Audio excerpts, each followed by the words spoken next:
அனைவருக்கும் இனிய காலை வணக்கம். இன்று ஜனவரி மாதம் 28ஆம் தேதி புதன்கிழமை. இன்று சுப முகூர்த்த நாள். இன்றைய தினராசி பலன். மேஷம், பொறுமை நிதானம் தேவைப்படும் நாள். ரிஷபம், கவலைகள் குறையும். மிதுனம், பெண்களால் நன்மை உண்டு.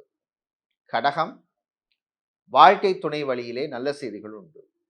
சிம்மம், உத்தியோகத்தில் முன்னேற்றம் ஏற்படும்.